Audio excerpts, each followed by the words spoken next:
Harvesting से जुड़े कामों ने, जल संरक्षण से जुड़े कामों ने नई तेजी पकड़ी है। जल शक्ति मंत्रालय और अलग-अलग स्वयंसेवी संस्थाएं इस दिशा में काम कर रही हैं। देश में हजारों कृत्रिम तालाब, check dam, borewell recharge, community soak pit का निर्माण हो रहा है। हर साल की तरह इस बार भी कैच द रेन अभियान के लिए कमर कस ली गई है। ये अभियान भी सरकार का नहीं, बल्कि समाज का है, जनता जनार्दन का है। जल संरक्षण से ज्यादा लोगों को जोड़ने के लिए जल संचय जन भागीदारी अभियान भी चलाया जा रहा है। प्रयास यही है कि जो प्राकृतिक संसाधन हमें मिले हैं, उसे हमें अगली पीढ़ी तक सही सलामत पहुंचाना है। साथियों, बारिश की बूंदों को संरक्षित करके हम बहुत सारा पानी बर्बाद होने से बचा सकते हैं। पिछले कुछ सालों में इस अभियान के तहत देश के कई हिस्सों में जल संरक्षण के अभूतपूर्व कार्य हुए हैं। मैं आपको एक दिलचस्प आंकड़ा देता हूं। पिछले 7-8 साल में नए बने टैंक, पॉन्ड और अन्य वाटर रिचार्ज स्ट्रक्चर से 11 बिलियन क्यूबिक मीटर, उससे भी ज्यादा पानी का संरक्षण हुआ है।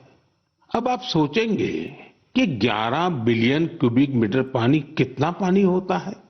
साथियों, भाखड़ा नांगल बांध में जो पानी जमा होता है, उसकी तस्वीरें तो आपने जरूर देखी होगी।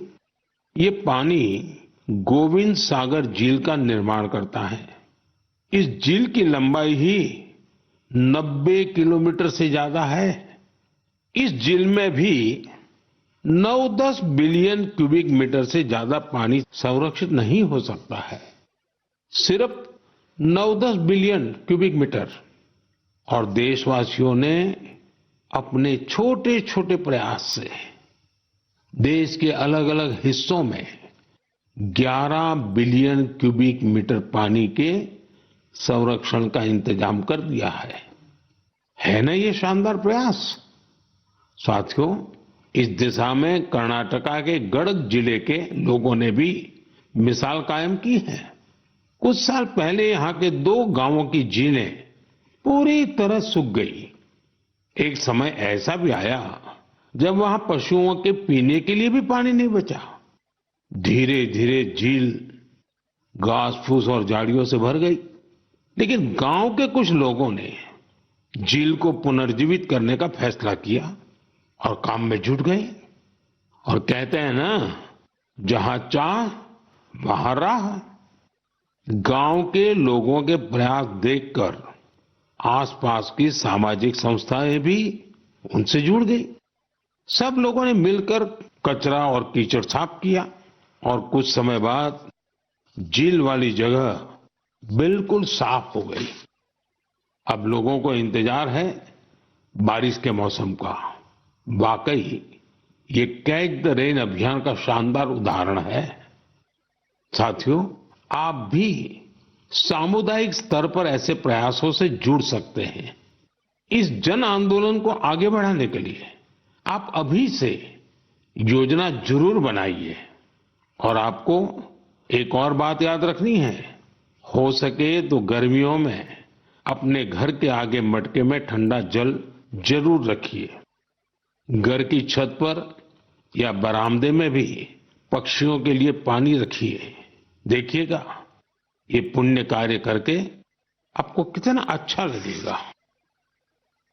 साथियों, मन की बात में अब बात हौसलों के उड़ान की, चुनौतियों के बावजूद जज्बा दिखाने की।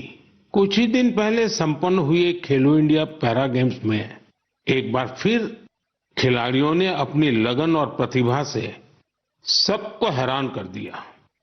इस बार पहले से ज्यादा खिलाड़ियों ने इन खेलों में हिस्सा लिया। इससे पता चलता है कि पैरा स्पोर्ट्स कितना पॉपुलर हो रहा है। मैं खेलो इंडिया पैरा गेम्स में हिस्सा लेने वाले सभी खिलाड़ियों को उनके शानदार प्रयासों के लिए बधाई देता हूं।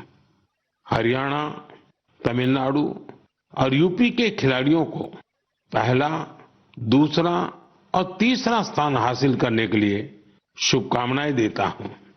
इन खेलों के दौरान हमारे दिव्यांग खिलाड़ियों ने 18 राष्ट्रीय रिकॉर्ड भी बनाए, जिनमें से 12 तो हमारी महिला खिलाड़ियों के नाम रहे।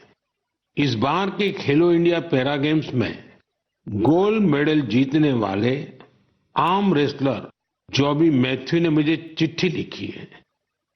मैं उनके पत्र के कुछ हिस्से को पढ़कर सुनाना चाहता हूं। उन्होंने लिखा है, मेडल जीतना बहुत खास होता है, लेकिन हमारा संघर्ष सिर्फ पोडियम पर खड़े होने तक सीमित नहीं है। हम हर रोज एक लड़ाई लड़ते हैं। जीवन कई तरीके से हमारी परीक्षा लेता है। बहुत कम लोग हमारे संघर्ष को समझ पाते हैं। इसके बावजूद हम साहस के साथ आगे बढ़ते हैं। हम अपने सपनों को पूरा करने में जुटते हैं। हमें ये विश्वास रहता है कि हम किसी से कम नहीं हैं। वाह, जॉबी मैथ्यू, आपने कमाल लिखा है, अद्भुत लिखा है। इस पत्र के लिए मैं आपका आभार व्यक्त करता हूं। मैं जॉबी मैथ्यू और हमारे सभी दिव्यांग साथियों से कहना चाहता हूं कि आपके प्रयास हमारे लिए बहुत बड़ी प्रेरणा है। साथियों, दिल्ली में एक और भव्य आयोजन ने लोगों को बहुत प्रेरणा दी है, जोश से भर दिया है।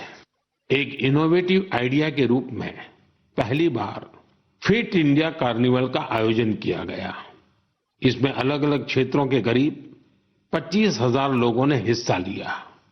इन सभी का एक ही लक्ष्य था, फिट रहना और फिटनेस को लेकर जागरूकता फैलाना।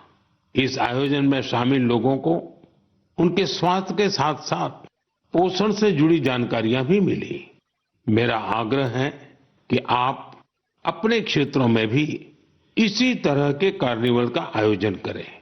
इस पहल में माय भारत आपके लिए बहुत मददगार बन सकता है। साथियों, हमारे स्वदेशी खेल अब पॉपुलर कल्चर के रूप में घुल मिल रहे हैं।